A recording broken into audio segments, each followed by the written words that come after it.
Sign it, Zora, Caspian said, a triumphant smirk playing on his lips as he slid the pen across the mahogany table. It's just business.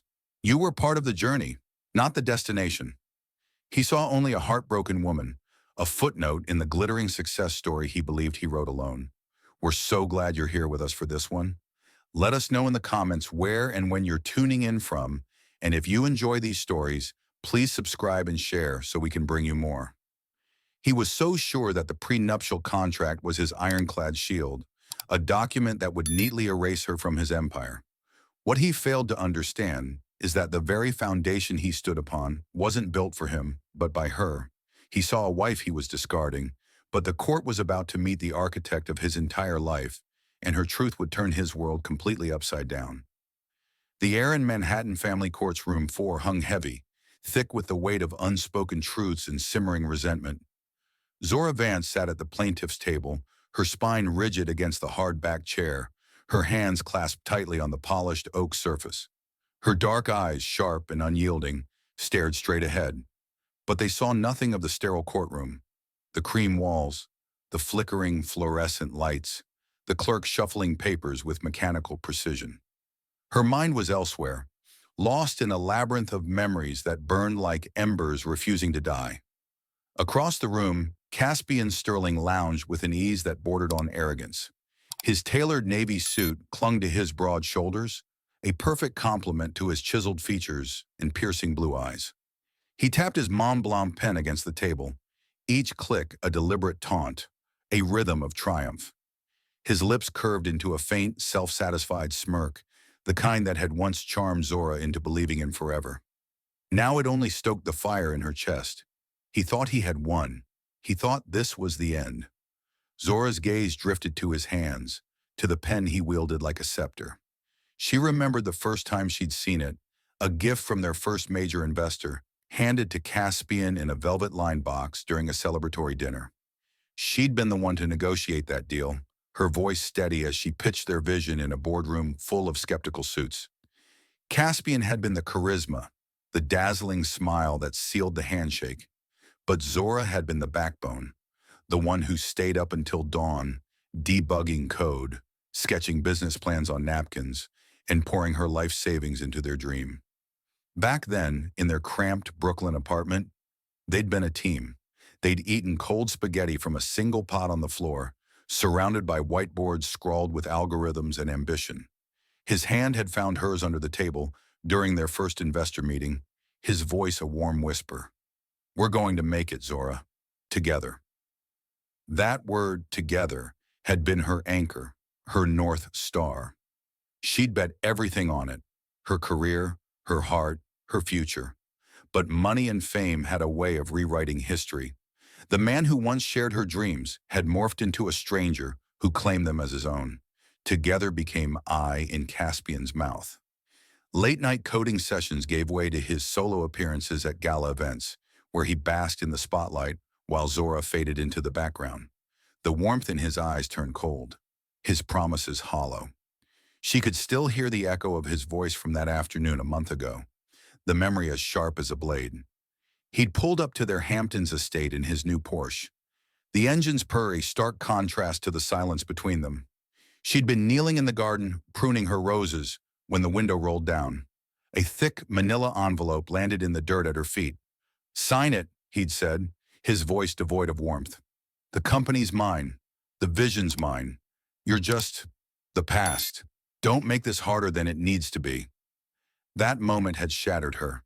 For days, Zora had drowned in grief, her tears soaking the pillow as she mourned not just a marriage, but the life she'd built. She'd felt erased, reduced to a footnote in Caspian's story. The pain was suffocating, a weight that pressed against her chest until she could barely breathe. But then something shifted. She'd found herself in her study, surrounded by old business plans, her handwriting etched into every margin, her code woven into the DNA of Sterling Innovations. The sorrow began to burn away, replaced by a cold, unyielding fire. She wasn't just a wife discarded. She was the architect of an empire, and Caspian had made the mistake of underestimating her. He thought he could bury her in the ashes of their past. But Zora was done being invisible. She would fight, Not for the love that had died, but for the truth, for justice, for the legacy she'd built with her own hands. In the courtroom, Zora's fingers tightened around each other, her knuckles paling under the pressure. She forced her gaze to meet Caspian's, and for the first time in months, she didn't flinch. His smirk faltered, just for a moment, as if he sensed the shift in her. The woman sitting across from him was no longer the grieving wife he'd dismissed. She was a warrior, forged in the crucible of betrayal, her heart now armored with resolve. Her long, sleek hair, always pulled back in a meticulous bun, gleamed under the courtroom lights, a crown of quiet strength. She wore a tailored black blazer, its sharp lines a reflection of her newfound clarity. This wasn't about salvaging a broken marriage. It was about reclaiming her life. The judge's gavel struck, a sharp crack that jolted the room into focus. "Order!" Judge Evelyn Reed's voice cut through the murmurs, her steely gaze sweeping over the attorneys. "We will proceed." Zora's lawyer, Imani Rhodes, adjusted her glasses, her presence commanding as she prepared to speak. Across the room, Caspian's attorney, Griffin Thorne, leaned back with a practiced air of confidence. But Zora barely noticed. Her eyes remained locked on Caspian, a silent challenge burning in their depths. He thought he knew her story, thought he could rewrite it to suit his narrative. But Zora was no longer a character in his tale. She was the author, and today she would begin to set the record straight. The courtroom faded into a blur as Zora's mind steeled itself for the battle ahead. The memories that had once threatened to break her now fueled her purpose. She wasn't here to beg or plead. She was here to fight for every line of code she'd written, every sleepless night she'd endured, every sacrifice she'd made. Caspian's smirk might have been his weapon, but Zora's truth was her sword. And as the proceedings began, she felt the weight of her past lift, replaced by a certainty that whatever came next, she would face it unbroken. The courtroom's hum fell silent as Imani Rhodes rose, her presence a blade slicing through the tension. Zora Vance watched her lawyer with a quiet intensity, her heart a steady drumbeat of anticipation.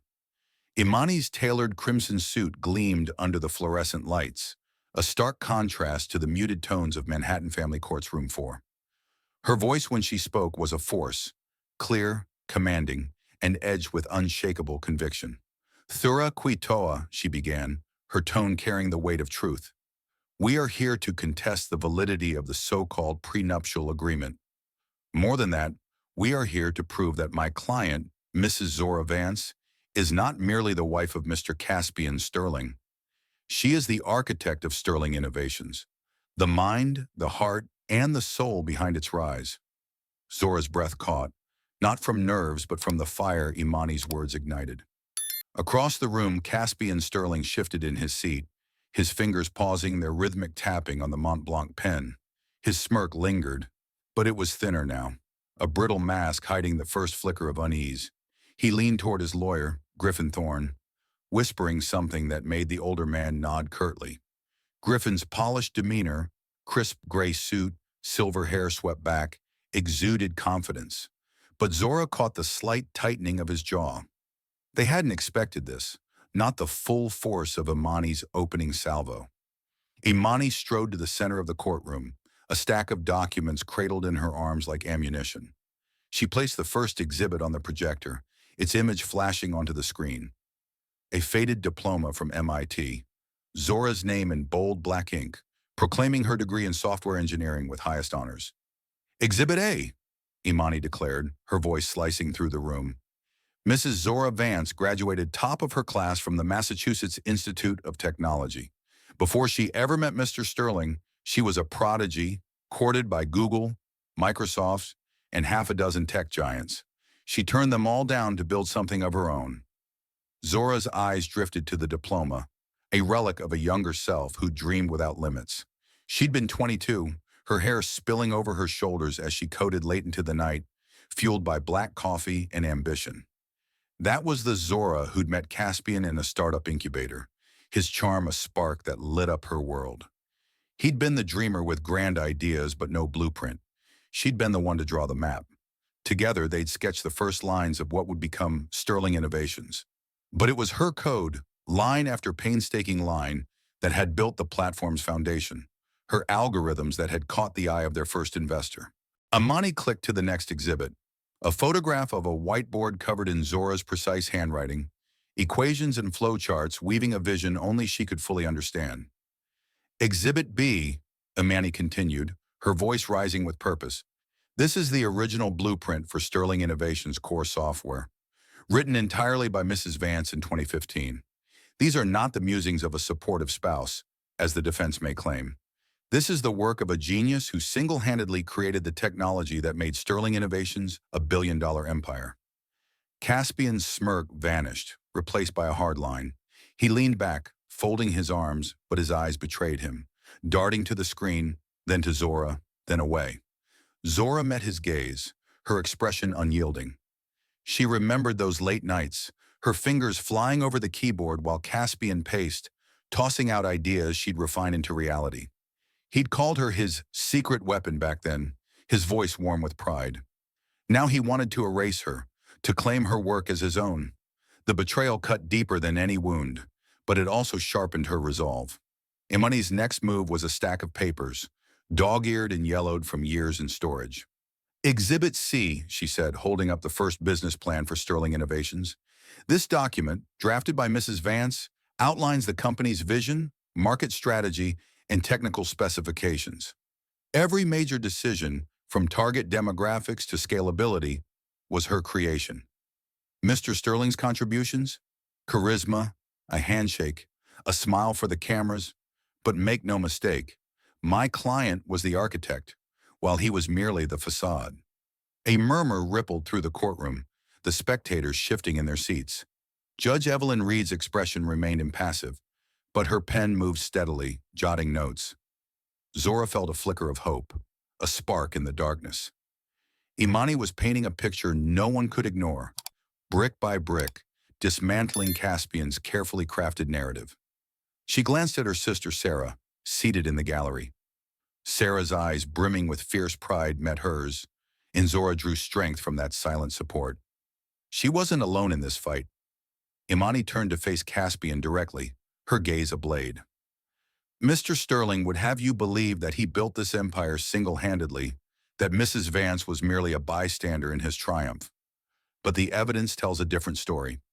Every line of code, every strategic decision, every sleepless night that birthed Sterling Innovations bears her signature. He may have stood in the spotlight, but she was the one who built the stage. Griffin Thorne stood, his voice smooth but tinged with irritation. Objection, Your Honor. Counsel is editorializing. These exhibits prove nothing about the validity of the prenuptial agreement, which clearly delineates Mr. Sterling's ownership of the company. Judge Reed raised a hand, her eyes narrowing. Overruled.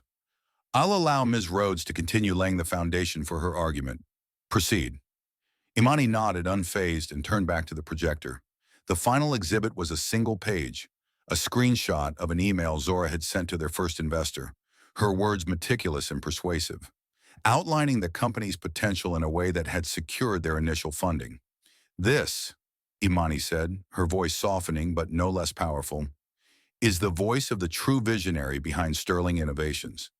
Not a silent partner, not a supportive wife, the creator.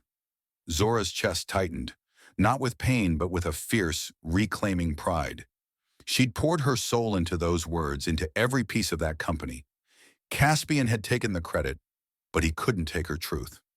As Imani returned to her seat, Zora felt the weight of the courtroom shift, the air crackling with the promise of justice. Caspian's eyes met hers again, and this time there was no smirk. Only the dawning realization that the woman he'd underestimated was about to rewrite his story. The courtroom's air grew denser, as if the walls themselves held their breath. Zora Vance sat motionless, her hands still clasped tightly, but her eyes burned with a quiet ferocity. The weight of Imani Rhodes's earlier presentation lingered, each exhibit a brick in the foundation of truth she was building. Across the room, Caspian Sterling's composure was fraying. His fingers, once idly tapping his Mont Blanc pen, now gripped it like a lifeline. The smirk that had defined him was gone, replaced by a tight-lipped scowl as he whispered urgently to his lawyer, Griffin Thorne. But Zora knew the tide was turning. The truth, sharp and unyielding, was clawing its way to the surface. Imani Rhodes stood again, her crimson suit a beacon of resolve in the sterile gray of Manhattan Family Court's Room 4. She held a new stack of documents, their edges crisp, their contents a silent promise of reckoning. Thura Quitoa, she began, her voice a steady blade cutting through the murmurs. We have established that Mrs. Zora Vance was the architect of Sterling Innovations. Now we will show the depth of her contributions and the extent of Mr. Sterling's attempts to erase them. She turned to the projector, her movements deliberate, and the screen flared to life with a series of emails. Exhibit D, Imani announced, her tone unwavering. These are communications between Mrs. Vance and Sterling Innovations' first investors, dated 2015. Note the language. Precise, technical, visionary. These are not the words of a bystander, but of a leader negotiating the future of a fledgling company.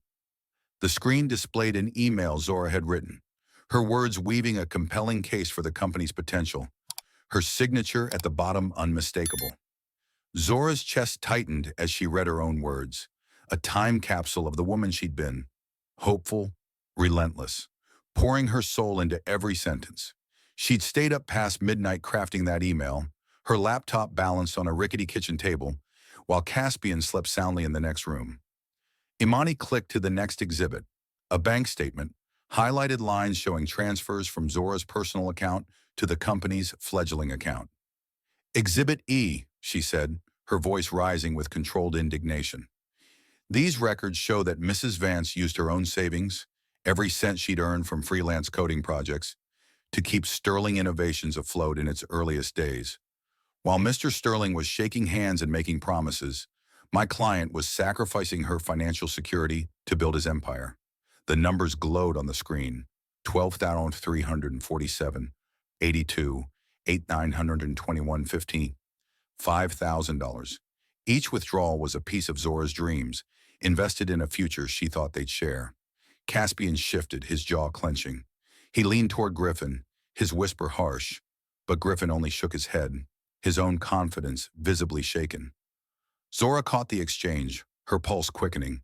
She could feel the room tilting, the narrative Caspian had spun unraveling thread by thread. She glanced at her sister, Sarah, in the gallery.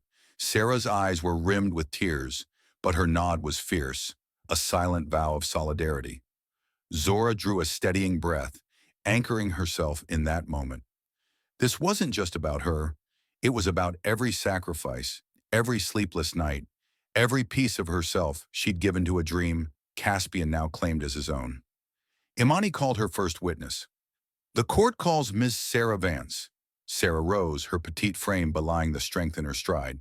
She took the stand, her dark eyes locking onto Zora's for a fleeting moment before turning to the judge.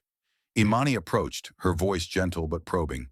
Ms. Vance, can you describe your sister's role in the founding of Sterling Innovations?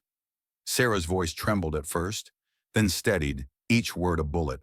Zora was everything, she said, her gaze flicking to Caspian, sharp with disdain.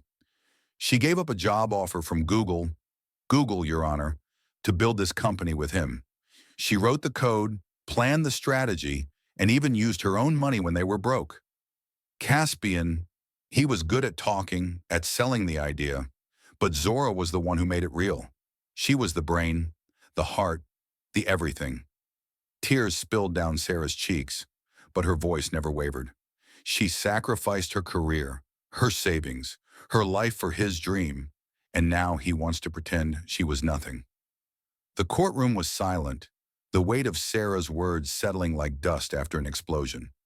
Zora's throat tightened, her sister's love a lifeline in the storm of memory.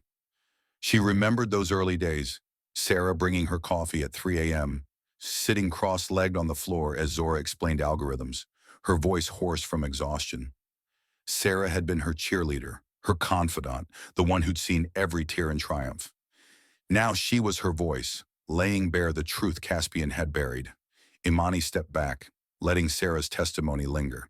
She turned to the projector again, displaying a final exhibit, a handwritten note from Zora to Caspian, dated the day they secured their first investor. We did it, Cass. This is ours. Forever. The words scrawled in Zora's elegant script glowed on the screen, a haunting reminder of a promise broken. This note, Imani said softly, is a testament to the partnership Mrs. Vance believed in, a partnership Mr. Sterling has conveniently forgotten. Caspian's face was pale now, his eyes fixed on the screen. The note seemed to strip him bare, exposing the lie he'd built his defense upon. Griffin Thorne shifted uncomfortably, his polished facade cracking under the weight of Imani's evidence. Judge Evelyn Reed leaned forward, her pen still, her gaze piercing as she absorbed every word. The spectators in the gallery whispered, their murmurs a low hum of anticipation. Zora felt a shift within her, a quiet power rising. Each piece of evidence, each email, each bank statement, each tearful word from Sarah was a fragment of her truth, piecing together the story Caspian had tried to erase. She wasn't just fighting for Sterling Innovations. She was fighting for herself, for the woman who'd built an empire from nothing, only to have it stolen by the man she loved. As Imani returned to her seat, Zora's eyes met Caspian's once more. His gaze faltered, unable to hold hers. For the first time she saw fear in his eyes, fear of the truth, fear of her. And in that moment, Zora knew. The pieces of her story were falling into place, and no amount of charm could stop the reckoning that was coming. The courtroom pulsed with a restless energy, the echoes of Imani Road's devastating presentation still reverberating through Manhattan Family Court's Room 4.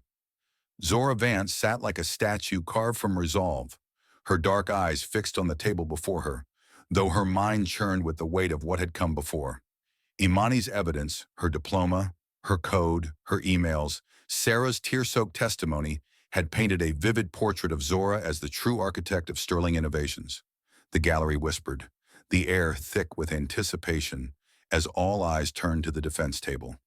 Caspian Sterling, his once unshakable confidence now a fragile veneer, straightened in his chair. The game wasn't over yet, and he knew it. Griffin Thorne, Caspian's lawyer, rose with the practiced grace of a man accustomed to commanding attention.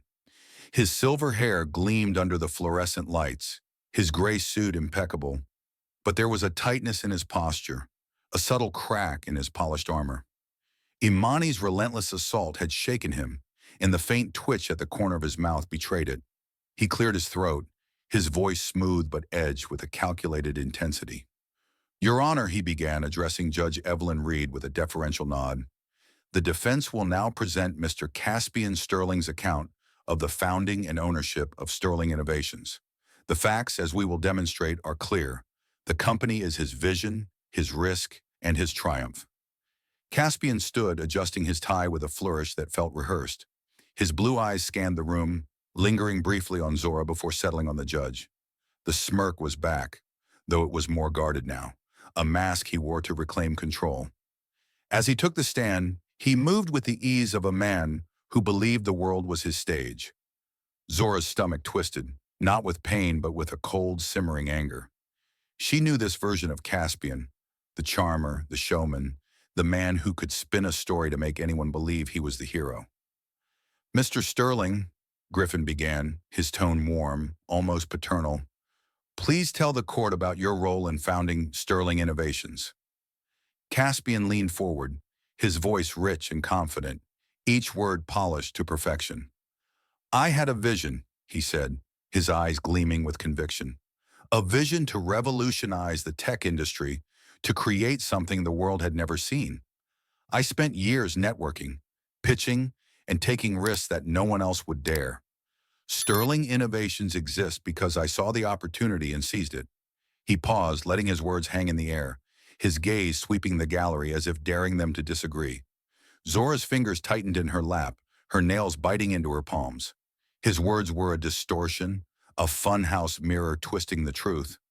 She remembered those pitches, Caspian's grandiose speeches fueled by her late-night research, her data, her vision distilled into bullet points he could memorize. He'd been the voice, yes, but she'd been the mind, the one who turned his vague dreams into reality. Griffin paced slowly, his hands clasped behind his back. And what was Mrs. Vance's role in this endeavor? He asked, his tone suggesting the answer was already irrelevant. Caspian's smile tightened, a flicker of disdain crossing his face.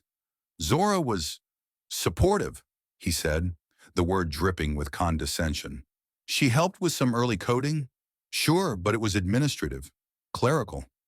She was my wife, my partner in life. But the company? That was my creation, my risk, my legacy.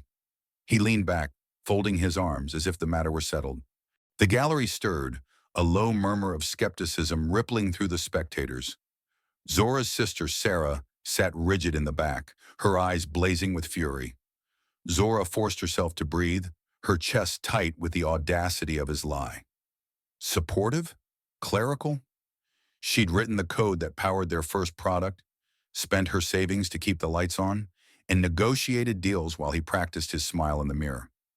His words were a theft, not just of her work, but of her identity. Griffin produced a document, holding it aloft like a trophy. Exhibit F, he declared, placing it on the projector. The screen lit up with the prenuptial agreement, its text stark and imposing. This contract, signed by both parties before their marriage, clearly states that Sterling Innovations and all its assets belong solely to Mr. Sterling. Mrs. Vance agreed to this. There's no ambiguity here, Your Honor. He turned to Caspian, his voice softening. Mr. Sterling, did Mrs. Vance ever object to this agreement? Caspian shook his head, his expression one of feigned regret. Never. She understood her role. She was happy to support me, to be part of my success. This document was our mutual understanding. His voice was smooth, almost mournful, as if he were the victim of Zora's sudden betrayal. Zora's jaw clenched, her mind flashing to the day she'd signed that document. She'd been 26, in love, trusting Caspian's promises of together. She hadn't seen the trap, hadn't imagined he'd use it to erase her. Griffin pressed forward, his confidence swelling. Your Honor, the defense submits that Mrs. Vance's contributions, while appreciated, were ancillary. The vision, the leadership, the risk. These were Mr. Sterling's alone. The prenuptial agreement is ironclad, and we ask the court to uphold it. He returned to his seat, a satisfied tilt to his head, as if he'd just delivered an unassailable checkmate. Judge Reed's face remained unreadable, her pen scratching notes with measured precision. Zora's heart pounded, but not with fear, with a fierce, unyielding clarity. Caspian's words were a performance, a carefully crafted fiction, but they couldn't erase the truth Imani had already laid bare. She glanced at her lawyer, who sat poised, her eyes glinting with the promise of a counterstrike. Caspian thought he'd won, thought his charm and a piece of paper could bury Zora's legacy. But Zora saw the cracks in his facade, the way his fingers twitched, the way his eyes avoided hers for too long. He was playing a part, but the stage was no longer his. The courtroom held its breath, waiting for the next move. Zora felt the weight of every eye on her, but she didn't waver. Caspian's defense was a house of cards, built on lies and arrogance, and she knew Imani was ready to tear it down. The truth was her weapon, and it was sharper than any contract. As Griffin sat, a smug smile playing on his lips, Zora's resolve hardened. This wasn't the end. It was the beginning of her fight to reclaim what was hers. The courtroom in Manhattan Family Court's Room 4 crackled with tension, a storm brewing beneath the surface of its sterile walls. Zora Vance sat ramrod straight, her hands no longer clasped, but resting calmly on the table, her dark eyes locked on Caspian Sterling with an intensity that could cut glass. His defense had been a performance, polished, arrogant, and dripping with lies. But it had left a bitter taste in the air. The prenuptial agreement, his so-called ironclad shield, loomed over the proceedings like a shadow. Yet Zora felt a quiet surge of certainty. The truth, her truth, was a blade, and Imani Rhodes was about to wield it. Imani rose, her crimson suit a stark contrast to the muted grays of the courtroom. Her glasses caught the light as she turned to face Caspian on the stand, her expression unreadable, but her presence electric. Mr. Sterling, she began, her voice low and deliberate, each word a carefully aimed arrow. You've testified that Sterling Innovations was your vision, your risk, your creation. You've claimed that Mrs. Vance's contributions were, in your words, clerical and supportive. Let's test that narrative, shall we? The gallery leaned forward, the air thick with anticipation.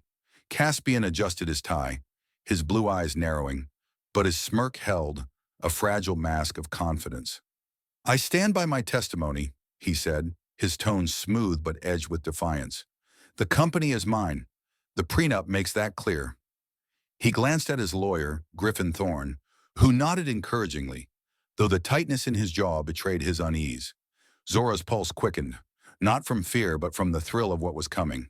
She knew Imani was circling, waiting for the perfect moment to strike.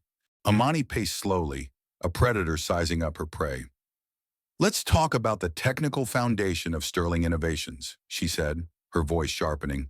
The core software that launched the company. Can you describe the specific algorithms you developed to make it scalable? The question hung in the air, sharp and unyielding. Caspian's smirk faltered, his fingers tightening around the pen in his hand.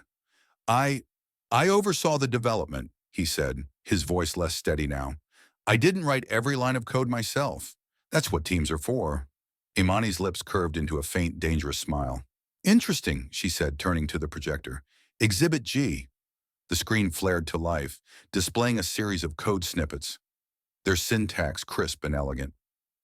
These are the foundational algorithms for Sterling Innovations platform, written in 2015. They bear Mrs. Vance's digital signature, verified by metadata. Can you confirm, Mr. Sterling, that you wrote any part of this code? The room went still, the silence so profound it seemed to hum. Caspian's eyes darted to the screen, then away.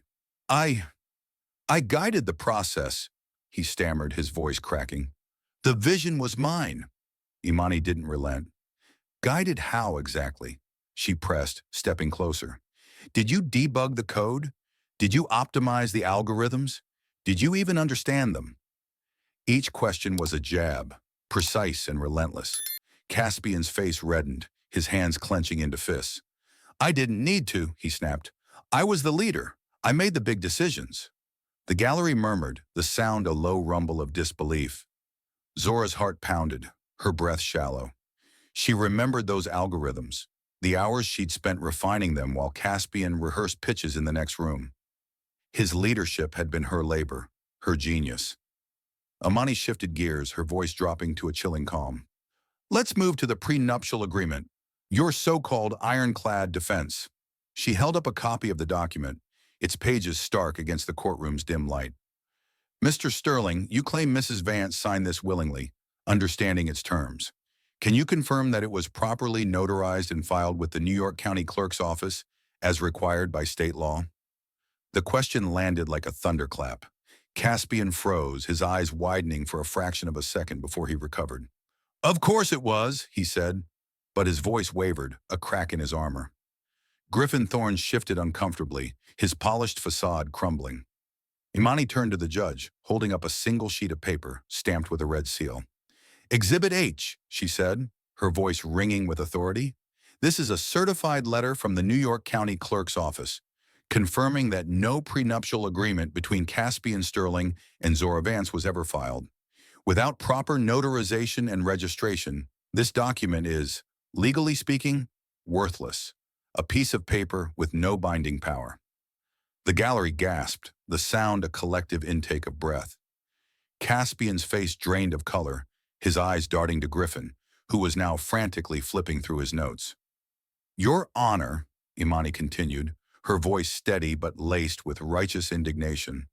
Mr. Sterling has built his defense on a lie.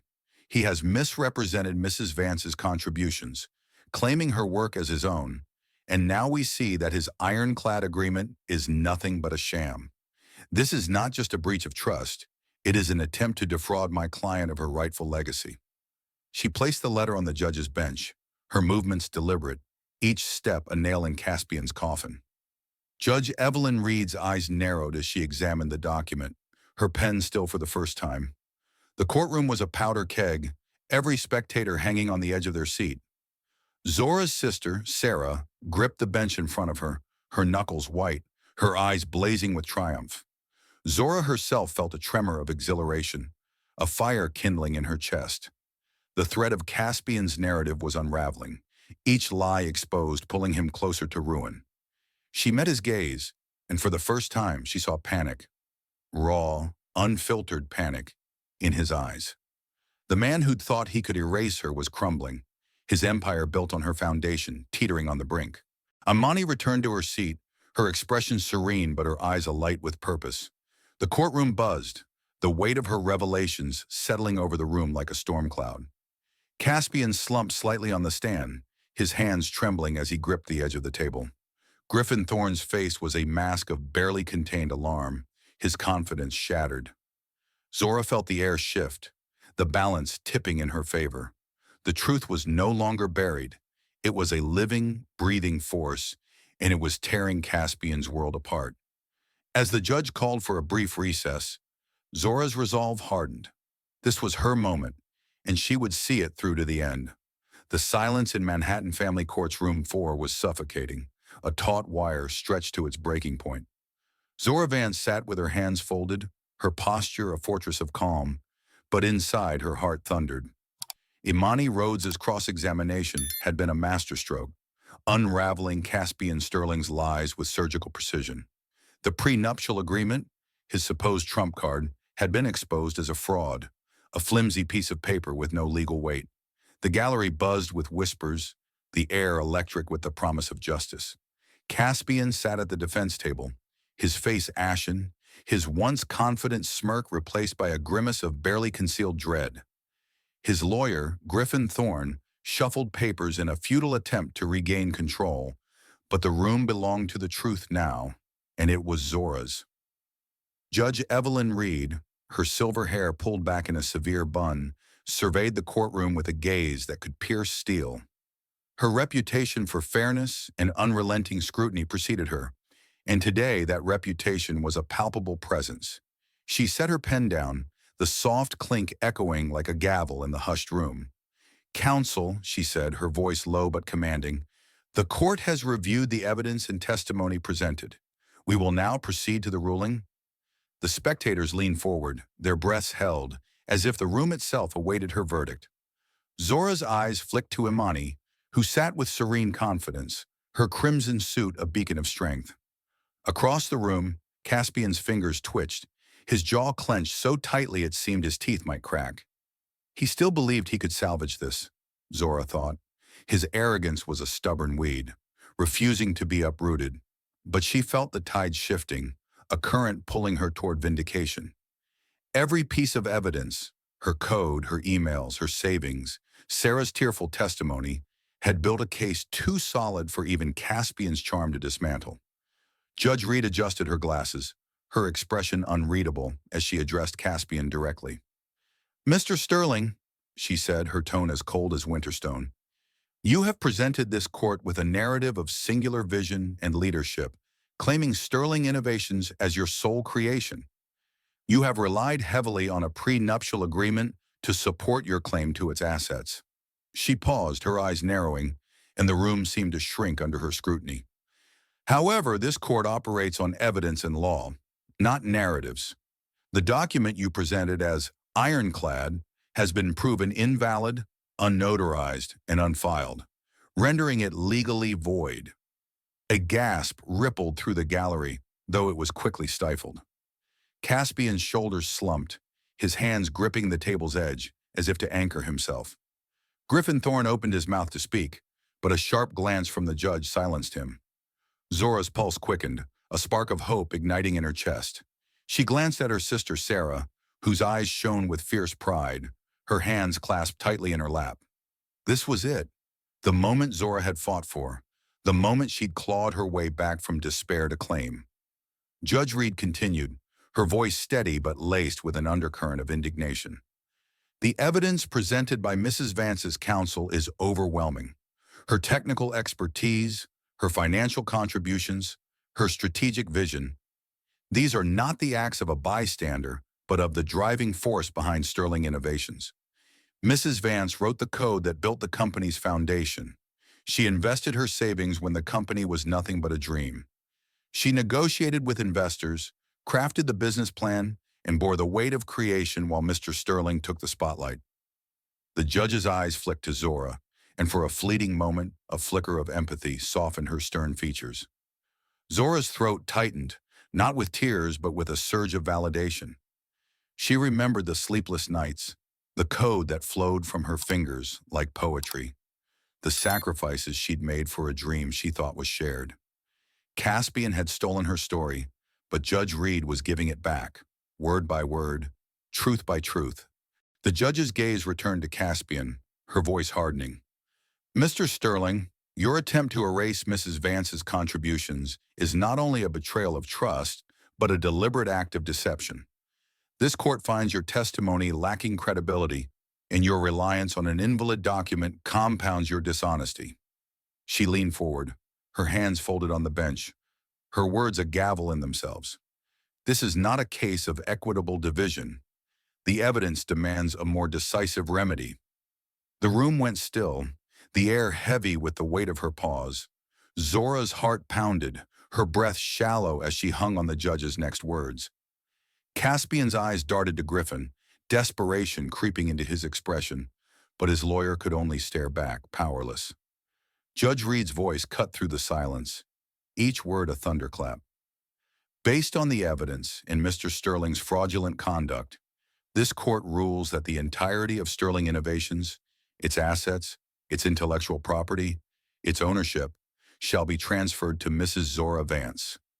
A collective gasp erupted, the gallery erupting into murmurs that bordered on chaos. Caspian staggered back in his chair, his face a mask of shock, his hands trembling. Griffin Thorne shot to his feet, stammering, "Your Honor, this is highly irregular." But the judge silenced him with a raised hand. "The ruling stands," she said, her tone final. "Mrs. Vance built this company. She will not be deprived of her legacy." Zora exhaled, a single tear tracing a path down her cheek, not of sorrow but of release. The weight of years, of betrayal, of being erased, lifted in that moment. She looked at Imani, whose lips curved into a triumphant smile, then at Sarah, who was openly weeping, her hands pressed to her mouth. The courtroom spun around Zora, but she felt anchored, grounded by the truth that had finally prevailed. Caspian's empire, built on her foundation, was hers again. Not half, not a share, but all of it. Judge Reed's gavel struck, a sharp crack that sealed the verdict. "Court is adjourned," she declared, rising from her bench. The room exploded into sound, spectators whispering, reporters scribbling, Caspian's voice rising in a futile protest. But Zora heard none of it. She sat still, her eyes fixed on the table, her mind already turning to the future. The judge's twist had not just given her back her company, it had given her back herself. And as the weight of victory settled over her, Zora knew she was ready to rebuild, stronger than ever, on a foundation no one could take away. The gavel's final strike echoed through Manhattan Family Court's Room 4, a sound that reverberated like a heartbeat in Zora Vance's chest. The courtroom erupted into a cacophony of gasps and murmurs, but to Zora, it was distant, muffled, as if the world had slowed to match the rhythm of her breath. Judge Evelyn Reed's ruling, transferring the entirety of Sterling Innovations to her, was a thunderbolt, shattering the last remnants of Caspian Sterling's carefully constructed facade. Zora sat motionless, her hands steady on the oak table, her dark eyes glistening with a single tear that traced a quiet path down her cheek. It wasn't sorrow, it was release. A floodgate opened after years of being silenced, erased, and betrayed. Across the room, Caspian slumped in his chair, his face a mask of stunned disbelief. His once piercing blue eyes were dull, his hands trembling as they gripped the edge of the table, as if clinging to the wreckage of his empire. His lawyer, Griffin Thorne, sat frozen, his polished veneer cracked, his papers scattered like leaves in a storm.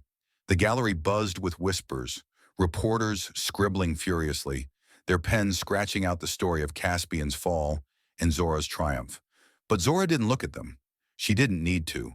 The weight of victory settled over her, solid and unshakable, like the foundation she'd built with her own hands. Imani Rhodes leaned toward her, her crimson suit vibrant against the courtroom's muted tones.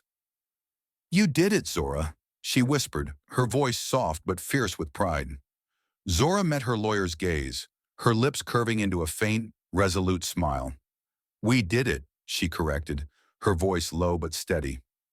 Imani's eyes sparkled and she squeezed Zora's arm, a silent vow of solidarity.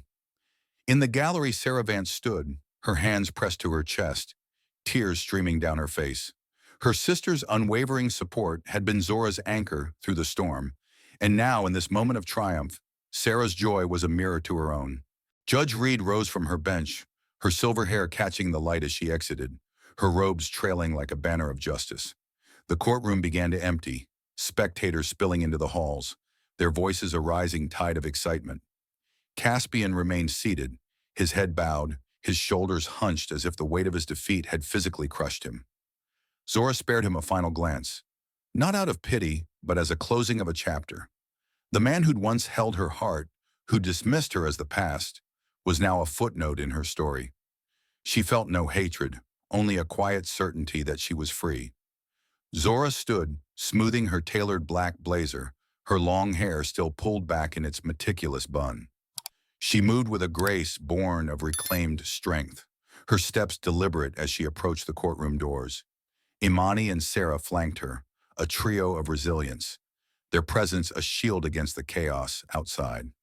The heavy doors swung open, and Zora stepped into the corridor, where sunlight streamed through tall windows, painting the marble floor in golden hues. It felt like a baptism, the light washing away the shadows of her past. Outside, the Manhattan air was crisp, carrying the faint scent of rain and city life. The clouds had parted, and the sun cast a warm glow on Zora's face, coaxing a second tear to join the first. She closed her eyes, letting the warmth seep into her skin, her lungs filling with the promise of a new beginning. Sterling Innovations was hers, not just a company, but a testament to her brilliance, her sacrifice, her unbreakable spirit. She'd built it from nothing, and now she would rebuild it into something even greater, on her terms. Sarah slipped her arm through Zora's, her voice trembling with emotion. "You're unstoppable. You know that?" she said, her eyes bright with love. Zora laughed softly, the sound raw and unguarded, a release she hadn't allowed herself in years. "I had a good cheerleader," she replied, pulling her sister close. Imani, walking beside them, adjusted her glasses with a satisfied smile. "This is just the start, Zora. The world's about to see what you're truly capable of." As they descended the courthouse steps, reporters surged forward, microphones thrusting toward Zora like swords. "Mrs. Vance, how do you feel about the ruling?" one shouted. "What's next for Sterling Innovations?" called another. Zora paused, her gaze steady, her voice clear when she spoke. "I feel like myself again," she said, each word deliberate. "As for Sterling Innovations, it's time to build something new, something true." The cameras flashed, capturing the fire in her eyes, the strength in her stance. She didn't linger, moving through the crowd with Imani and Sarah, her focus already on the horizon. Back inside, Caspian finally rose, his movements sluggish, as if the ruling had drained the life from him. Griffin muttered something about an appeal, but his voice lacked conviction. Caspian didn't respond. He stood alone, the courtroom emptying around him, his empire stripped away. The man who'd once believed the world revolved around him was now adrift, a king without a crown. Zora didn't see this, didn't need to. She was already walking away, her past a fading echo. In the days that followed, Zora would return to the office she'd designed, the one Caspian had claimed as his own. She would sit at her desk, surrounded by the hum of servers and the scent of her roses, and begin again. The code she'd written, the vision she'd crafted, would live on. But this time, it would bear her name alone. She imagined new algorithms, new dreams, a company that reflected her heart, a place where innovation thrived without betrayal. The pain of her marriage, the sting of Caspian's lies, had forged her into something stronger, something unbreakable. As Zora stepped into the waiting car, the city sprawling before her, she felt the weight of possibility. The foundation she'd built had been tested, cracked, but never broken. Now it was hers to reshape, to fortify, to make her own. The road ahead was hers alone, and for the first time in years, Zora Vance was ready to walk it, her heart alight with the promise of a future she would write herself. As the sun sets on Zora Vance's triumphant journey and he smiled, signing the divorce. Until the judge delivered a shocking twist, we hope her story of resilience and justice has left you inspired. Thank you for joining us in this gripping tale of betrayal and redemption. We're thrilled to have you here. Please share your thoughts in the comments. What did you feel when Zora reclaimed her legacy? How did Caspian's unraveling hit you? Your reflections mean the world to us. Subscribe and share to dive into more stories like this, and we'll see you soon for the next chapter of Courage and Truth.